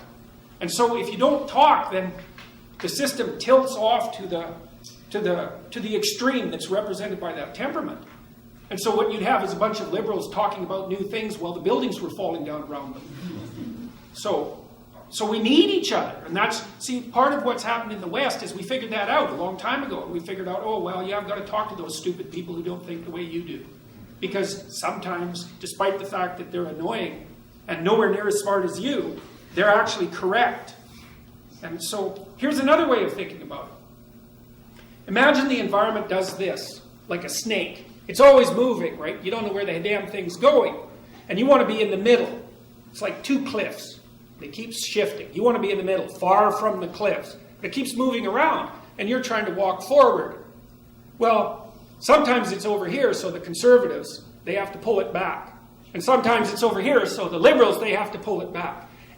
But because it keeps changing, you don't know who's right. And so you have to keep talking. And that's what a democratic society actually allows for. Exchange the opinions, move the damn polity so that we can stay in the middle of the snake, roughly speaking. And so you got to have some respect for people who aren't like you. They're actually not like you. So I figured out recently, I think, that I couldn't figure out why openness and conscientiousness are the dimensions that are determining political belief, because they're not even correlated. So why the hell do they clump for political belief? And I think I figured it out. I think it's because of borders. I think the fundamental political issue is how open versus closed borders should be. And I don't just mean borders between states. I mean borders between states. I mean borders between institutions, borders between genders, borders between sexes, borders between ideas. The conservatives say, keep everything where it belongs because it's working. And the liberals say, yeah, it's working for now, but unless we make some adjustments, it's not going to keep working. And they're both right. So we better have the dialogue, because otherwise we wander off the cliff, on the left or the right. And we know where that goes. There's flames down at the bottom of those cliffs. And people die horribly down there. And we've seen that on the right and the left. We've had plenty of evidence for that. So I've had like a bunch of smart sort of friends who lean to the left, and I have like, it feels like their compassion got twisted somehow, and I have compassion for that. I want to speak to that. Like, these are people that I love and stuff like this, and I think that they are kind of ideologically twisted. So I just was wondering. Well, one of the things I've also spent a fair bit of time thinking about is the role that resentment plays in political ideology. And I have recommended in my lectures, but I'll recommend it here too. There's a great book by George Orwell called Road to Wigan Pier, which I would, W-I-G-A-N, which I would highly recommend. What Orwell did, he was a leftist. He went and fought on the communist side in the Spanish Civil War against the fascists, roughly speaking. I mean, Orwell was a tough guy, and very, very smart, super smart. And he went up to visit the coal miners in the 1930s in the northern UK. And I mean, those people, man, they had to crawl to work for 2.5 miles in a tunnel that was like 3.5 feet high just to get to their shift. And then, that meant breaking rock for 7.5 hours. Then they had to crawl back, and they didn't get paid for the commute. So they had rough time, and they had no teeth by the time they were 30, and, they were done and old by the time they were 40. It was rough. And so, Orwell went up there and said, Jesus, the industrial nightmare is just killing these poor oppressed people. He's like, yeah, well, that's for sure. And he lays it out. You can't read that without thinking, A, thank God I'm not a coal miner. And B, yeah, it's pretty rough at the bottom of the Industrial Revolution, like seriously rough. But in the second half of the book, he did an analysis of socialist philosophy. And one of the things he pointed out was that his observation was that the sort of middle-class, ideologically bound socialist types didn't care for the poor at all. They just hated the rich. It's like, yes, that's right. Not everyone. Not everyone. I worked for the NDP when I was young, and I met a number of the leaders of the NDP, including Grant Notley. I knew him quite well, who's Rachel Notley's father, because we come from the same town. And I had a lot of admiration for the leaders of back then, because they were really trying to give a voice to the working class. It's like, you better give a voice to the working class, or you end up electing Trump, for example. But, the socialists have abandoned the damn working class. It's like, no, we'll go play identity politics instead. It's like, that worked out really well for Hillary Clinton, I noticed. So, because it was identity politics that certainly shifted the election towards Trump. She lost the working class people. Well, someone has to give them a voice. So there are people on the left who are genuinely working to better the lot of people who, because of situation, haven't had the opportunity they might have. But so many people are resentful. It's like, no, there's some people out there that have more than me. That's a terrible thing for a North American to think. It's like, we're so goddamn privileged that, we should spend at least one extra day in hell after we die for every time we complain about how poor we are. Right. Oh, there's some people who are richer than me. Yeah, that's pretty rough, man. That's a rough break for you. You're still, it's the funny thing you hear about the 1% all the time in North America. It's like, oh, the 1%. First of all, that's a moving target. The people in the 1% shift like crazy. You have, I think, about a 10% chance of being in the 1% at one point in your life, and about a 40% chance of being in the top 10% for at least 1 year of your life. So there is a 1%, but it's moving. But you're the bloody 1%. All you have to do is compare yourself with the rest of the world. So, like, what are you complaining about? These tiny proportion of people who have more than you. Like, what's up with you? How can you be so clueless that you would do that? How can you be so ungrateful and arrogant and blind? It's terrible. I mean, people have rough lives in the rest of the world. I mean, we're making people richer very fast. 300,000 people a day now get connected to the electrical grid, and about 250,000 people are lifted out of abject poverty. We're wiping out abject poverty faster than ever before in human history by a huge margin. So that's all for the good. It's really impressive. But a huge chunk of that twisted compassion is just resentment. So there's a few people who are better off than me, maybe if I compare them to myself across one dimension. Jesus, dismal. But that's what's getting lost in the discussion today. It's so deflecting outward. It's all trying to, it's, as you say, it's this resentment, it's this wanting of stuff like that. It's this lack of gratitude for just how lucky we really are. And it's this complete lack of insight and reflection. I think that's a big problem. Well, it's partly lack of historical knowledge. Exactly. It's like people, it's easy to take what we have for granted. Here we are, the lights are on. It's like some stupid, poor son of a bitch is out there climbing some power line in the freezing rain, with his damaged arm to make sure that we can all sit here and complain about how oppressed we are. It's pretty pathetic. But it's no wonder we take it for granted. That's the funny thing, because your minds are organized so that if something always works, you ignore it. Because, well, why would you pay attention to it, right? It always works. You don't have to pay attention to it. So as soon as something is predictable, you zero it out. And so then you think, well, of course it's like this.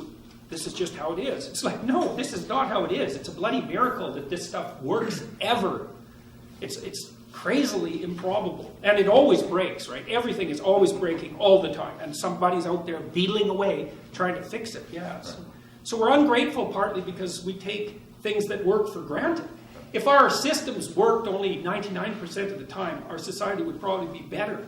Because when the lights went off, everyone would go, and the heat, they'd go, oh yeah, you can't see in the dark, and you get cold when there's no furnace. Then it comes back on, you think, oh yes, that's much better.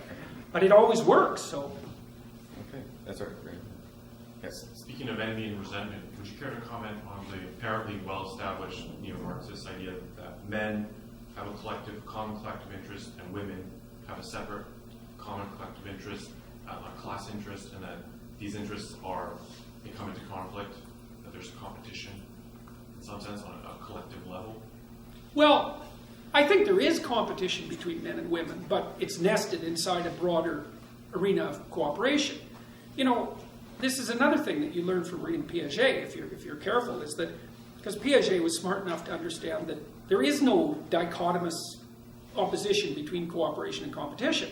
So, one of the sort of tenets of the kind of leftist mumbo-jumbo that I hate is that kids shouldn't play competitive games, right? It should be cooperative games. It's like, okay, let's take that apart. Let's take hockey. Is it competitive or cooperative? Well, it's competitive. Well, wait a second. No one brings a basketball to the hockey game, right? No one brings a chessboard. Everyone that comes to the hockey game comes there to play hockey. That constitutes cooperation. We'll mutually define the aim, Right? It's Piagetian cooperation. We'll mutually define the aim. We'll assign each other roles. We'll all agree to stick to the roles.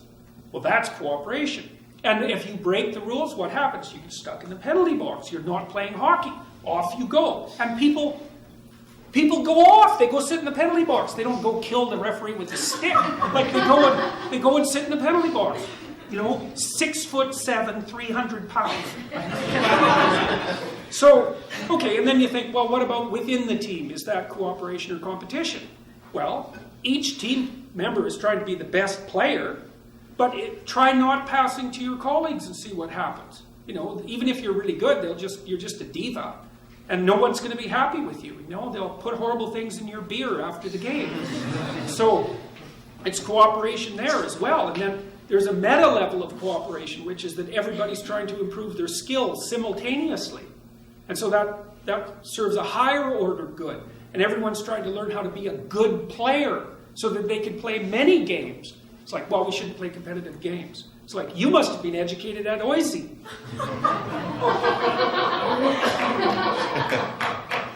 Sad. It's very sad.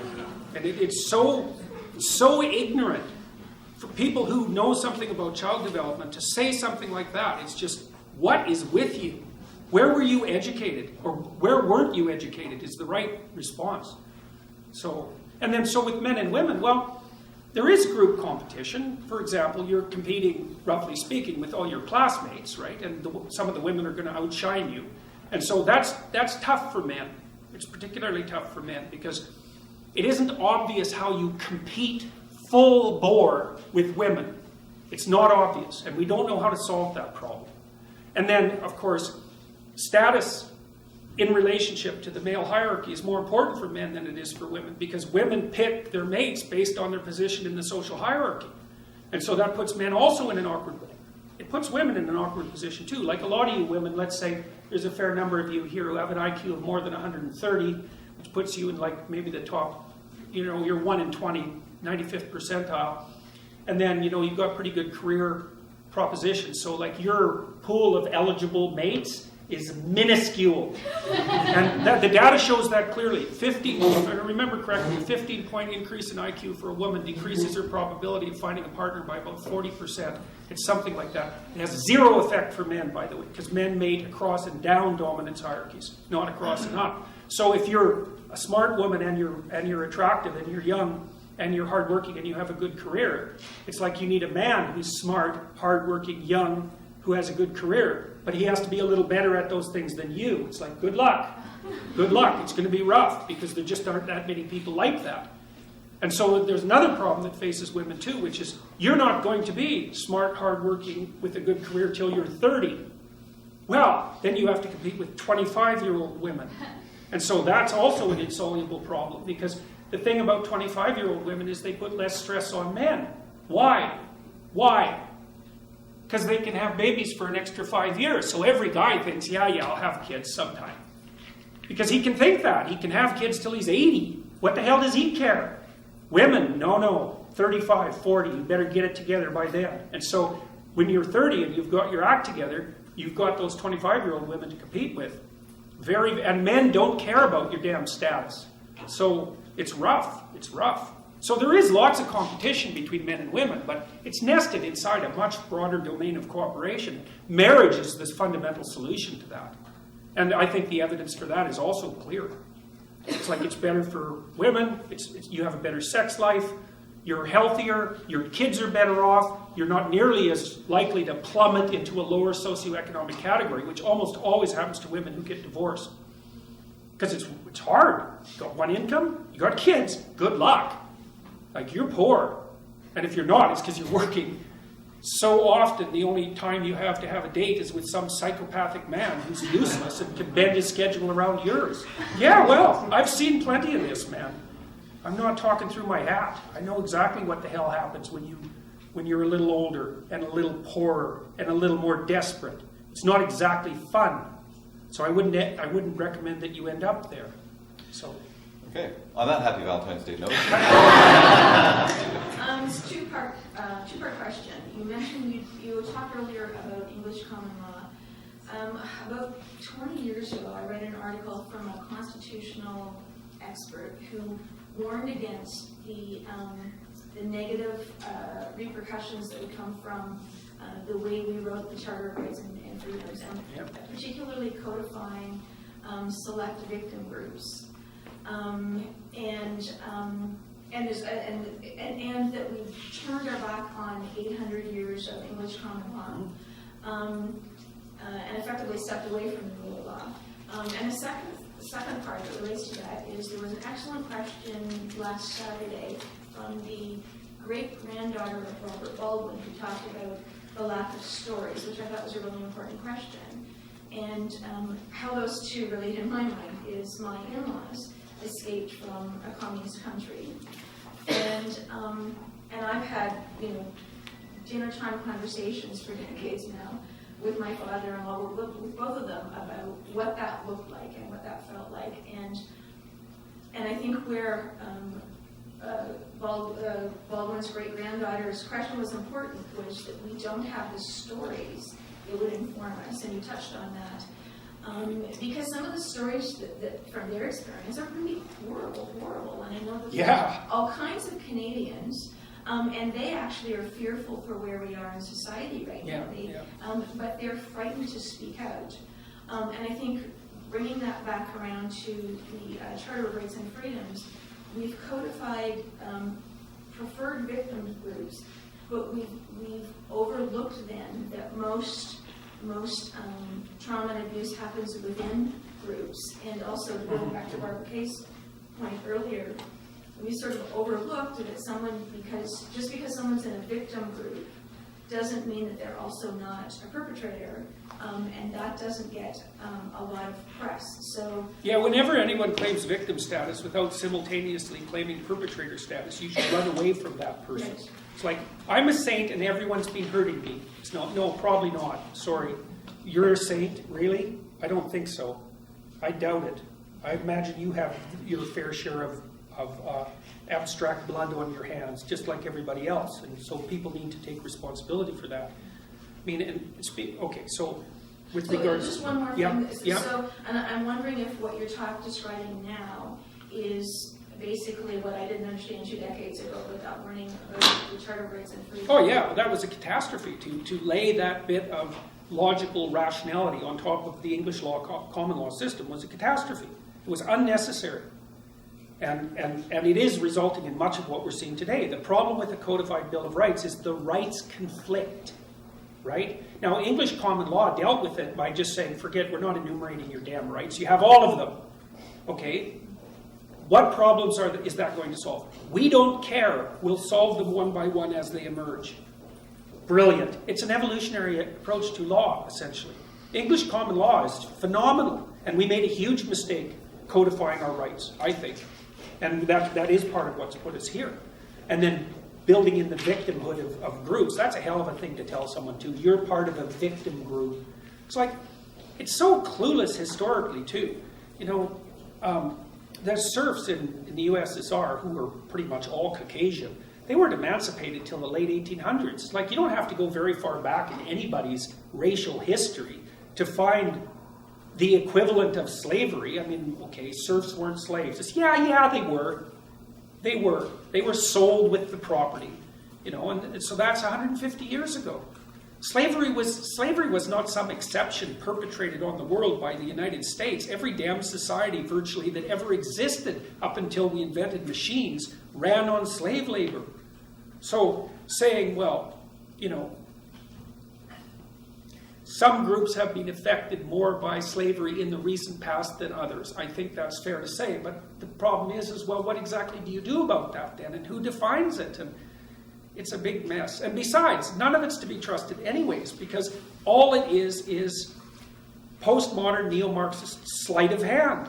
Marxism got demolished in the 70s. Demolished, ruined. It was never to rise again. The postmodernists, sneaky French intellectuals, played a little sleight of hand. Okay, it's not the working class against the wealthy. It's the victims against the oppressors. Great. All we did was move the goalposts slightly. Now we get to play the same game. Yeah, well, it's a lot easier than thinking. So, yeah. And because we've had so many people who've escaped communism, why do you That's think- what they thought. Well, exactly. So why do you think those stories aren't getting out? Because God, that's a good question. I teach about the Gulag Archipelago in my personality class of all the dopey places to teach it. It's like at the beginning of the class, I say, well, how many of you know that 30 million Soviet citizens were destroyed through internal repression between 1919 and 1959? It's like 4 people put up their hands. I say, well, how do you know? I watched your lectures on YouTube. You know, that's not taught in schools. Why? I know why. It's because the bloody intellectual leftists have never apologized for their complicity in the catastrophes of the 20th century. The Germans apologized. Sorry about the Nazis.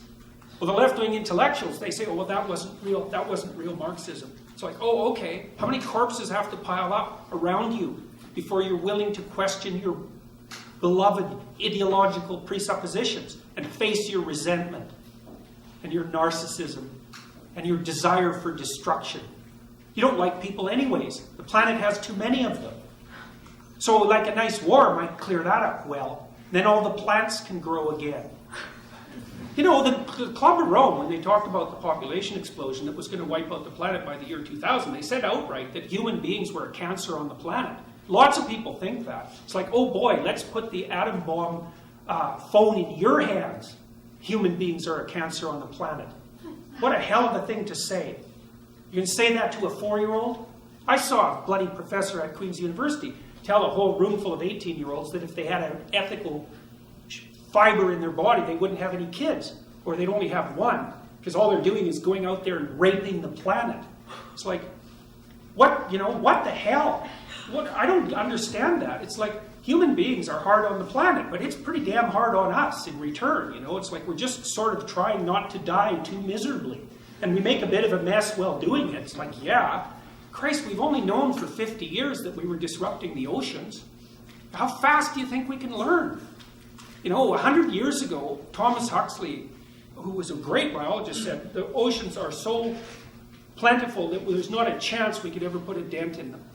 So that's only 100 years ago. 50 years ago, we thought, oh man, there's more of us and we're better at this than we thought. It's like, okay, how fast do you expect people to learn?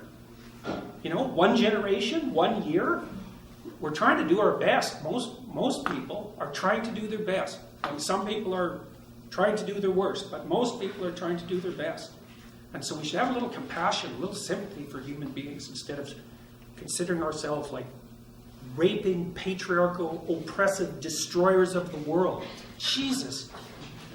You don't like that label? God, it's so cruel. It's so mean. There's no sympathy there. It's like most of the people I know are struggling hard to get by. And usually, the other thing about people that's so interesting, and you really learn this if you're a clinical psychologist, is that every single one of you in this room has at least one serious problem that you're laboring under. It's like, and that's why the whole handicap thing is a big problem as well. It's like, okay, you're not mentally ill this moment, but you will be. You'll be depressed or anxious, or you'll hit some trauma in your life that'll take you out. And even if you happen to be in the small minority of people who are physically healthy their whole life and emotionally healthy, you're going to have a family member, a child, a parent with Alzheimer's, a child who's got some illness. You know, you're going to be carrying some vicious burden for most of your life. And most of the time, you're going to stumble off to work anyhow and do your damn job and contribute to society. It's like, I can't even believe that our system works, because you just have to talk to someone for 5 minutes and they tell you, well, here's the 3 horrible things that happened to me in the last year. And they're horrible things. Their mother died of, like, you know, some degenerative neurological disease. Those are particularly entertaining. And their father was alcoholic and used to beat them up. And their sister's schizophrenic. And it's like, ugh. But away they go and do their minor heroism for the day. And the lights stay on. It's like, you know, human beings, we're admirable creatures, despite the fact that we're, you know, finite and useless and vicious and all of those things. So, Okay, David? If I'm head of HR of a large corporation, I'll have a senior manager of diversity and inclusion reporting to me. Now, I can't eliminate the position because that would be pure suicide. So what should I tell them to do? well, you should pay very careful attention to their definitions of diversity. And then you have to pay careful attention to the criteria by which you choose people? You know, that's an extraordinarily difficult question because it's a personnel selection decision. But one of the things I would say is, well, if you're looking for managers and administrators, screen them for conscientiousness. You get about a 0.25, 0.3 correlation. You think, well, that's nothing. That's wrong. It switches your probability of hiring an above-average employee from 50-50 to 67.5, 32.5. If it's a 0.30, let's see, sorry, 65-35 if it's a 0.30 correlation. And because there's massive variability in the productivity of individuals, tilting your selection up to that degree will have massive economic payoffs. I've done the calculations. They're crazy, and there's no bias in a conscientiousness test. Yeah, so that's opposed to saying that a bias-free test for hiring, so the university group would be responsible for that. What happens when the board says, so what are we doing for women? When the court says it? The board. The board, the CEO says, oh, by the way, you're the diversity officer, what are you doing for women? Well, one of the things you might do is track the shifting ratio of men versus women in the corporation. But that's the sort of thing that requires a microanalysis. You know, like there's going to be, and increasingly there are, many disciplines where women are overrepresented at every single level. That's happening in universities so fast. There won't be a damn man left in the Faculty of Arts and Science in 10 years. It's like, so for all you women who are looking for mates, you better be thinking about that. Because men are bailing out of the university so fast, you cannot believe it. I've watched the curves for 15 years. It's linear up for women, linear down for men. And so you can think, well, that's really good for women. It's like, that's so clueless. There can't be anything that's bad for men that's good for women, and vice versa. You know? Another thing, too, that's, okay, so back to the board, you have to say, well, what's the industry? How does that map onto the valid natural interests of men and women? Is there any evidence that we're hiring stupidly? And the mere fact that you don't have as many women or as many men in one place versus another doesn't indicate, therefore, that you're prejudiced. You have to buy the equity argument to buy that. And if you buy the equity argument, well, you're done with anyway. So because you're going to fall down that spiral, you'll never get out of it. You'll never hit equity. Not a chance. Now, a lot of these corporations are doing it out of guilt and fear. You know, you said that people are afraid to speak up. Jesus, you just have no idea how afraid people are to speak up. And it's actually no wonder. I mean, I made those videos, and it was like I got hit by a tidal wave. You know, it freaked me right out, and still does. I can't believe what happened. Like, it's been, I would say overall, it's been good, but it's not necessarily the kind of good you would wish on someone. I kind of would like to have my old life back. But whatever, you know, I knew what was coming, so it was only a matter of time. But people are so afraid to speak up. You just cannot believe it. Tenured professors, those are the most protected people in the universe. And they're afraid to speak up. And that tells you a lot about what people are like. But I should tell you, you should be afraid to speak up. But I'll tell you something else. You should be more afraid not to speak up. That's the thing. It's like you're screwed both ways. Pick your poison. You can either suffer the consequences of having a voice, or you can suffer the consequences of not having a voice. And I would highly recommend that you don't pick the suffering that goes along with not having a voice. That's dreadful. And so you might say, well, if I don't speak up, I'm safe. It's like, yeah, you are for the next 15 minutes. But you've sacrificed a bit of your soul. You might need that thing to get through life without getting all bitter and twisted and resentful. So if you've got something to say, maybe even to your board, you say it. And you don't know what's going to happen. It might be bad, it might be good, but silence has exactly the same consequences.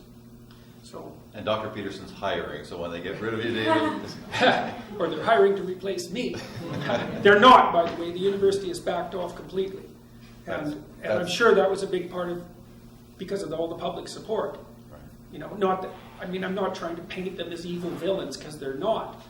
But also the students were very welcoming to me when I came back to class, which was a big deal, because I was very nervous when I came back to class, like very nervous. I didn't know what the hell was going to happen, or even if I was going to come back. So, but, well. Okay, there's at least one more question, or two questions, and then we're going to probably wrap up. Okay. I listened to you on the Joe Rogan podcast, which was one of my favorite episodes, but you mentioned that despite it being difficult for you to say, you would not recommend that today's youth attend university in the traditional sense. So I wanted to know what advice you would have for people who are aspiring to be clinical psychologists or who want to pursue any form of further education.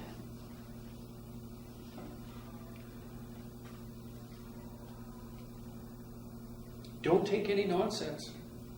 Read the damn classics. You know, now in clinical psychology programs, they're reading that bloody Wing Daryl Sue or whatever his name is, the microaggression guy. You know, it's like, here's how you do cross-cultural counseling. It's like, no, that's a bunch of things you don't do. Like, I mean, that's what the books are. It's, here's things that you shouldn't do if you're doing cross-cultural counseling. That's helpful, but what are you going to do? Read Freud, read Jung, read Adler, read Rogers, read Maslow. These people knew what the hell they were talking about. Read the behaviorists. Get yourself educated with regards to neuroscience. There's lots of great things out there to read, and if your professors are too stupid to teach you what they should teach you, then you got to educate yourself in university anyways. You know, and so that's what I would recommend. And any institution is corrupt always, and so, you know, you're lucky. You're lucky if you're in graduate school if 1 in 5 classes is really worth taking.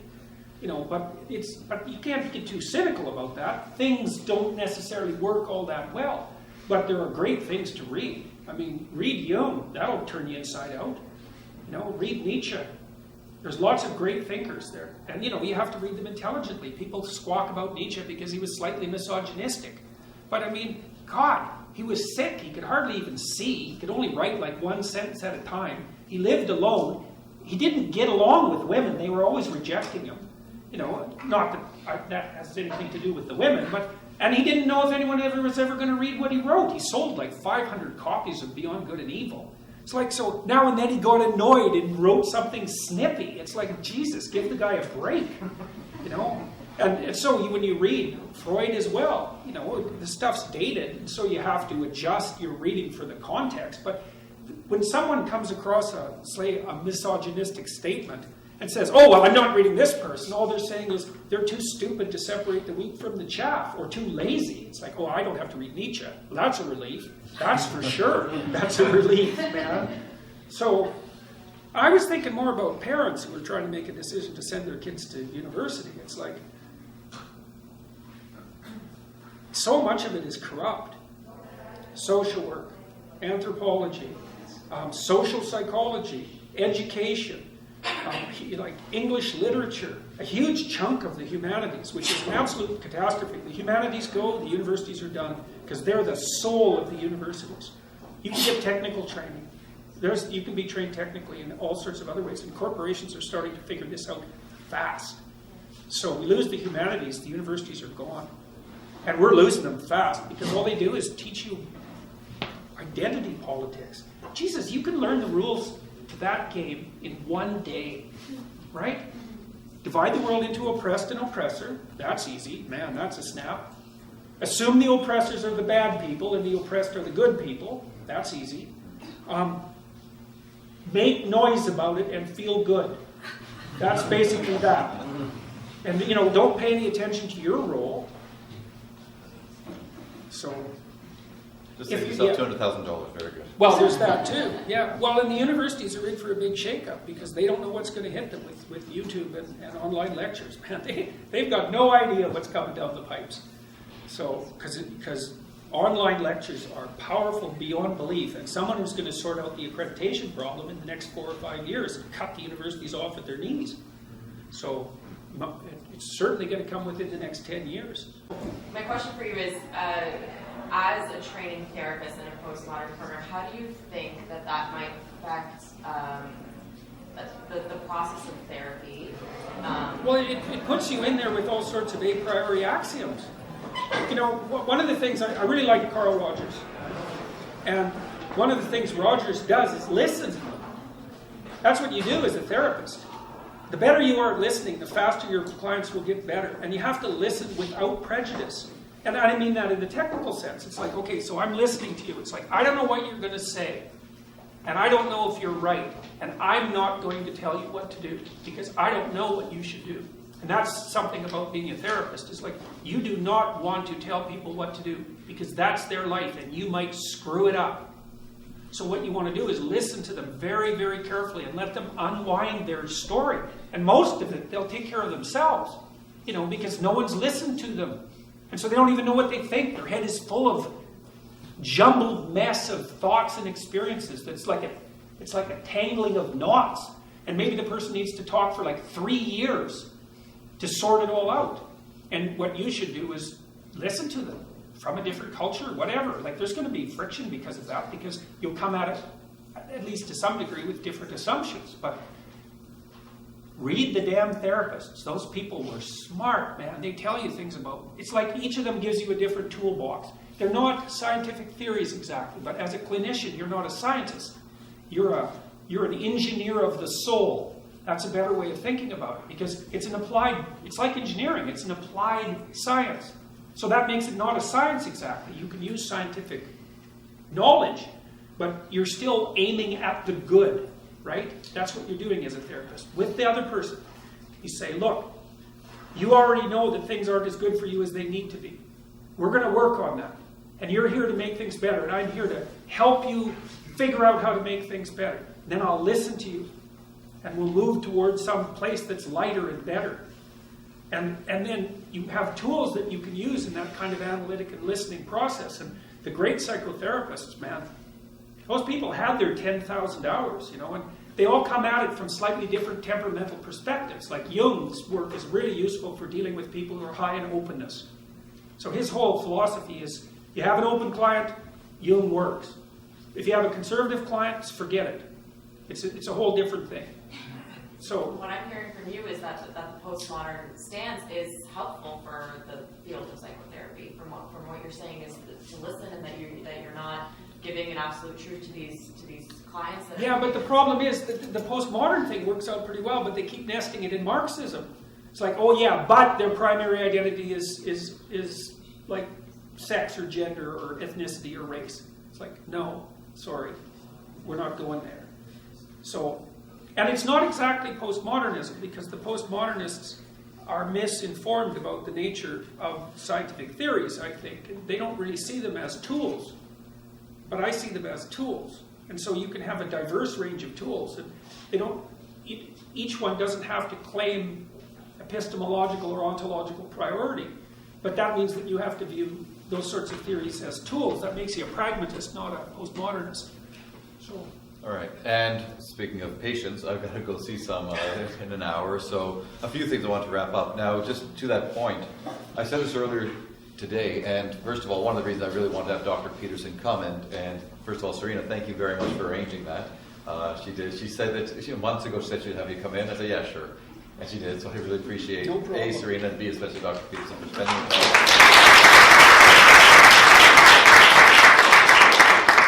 You know, I would have prefer to have broadcast this widely and then have said, look, you know what?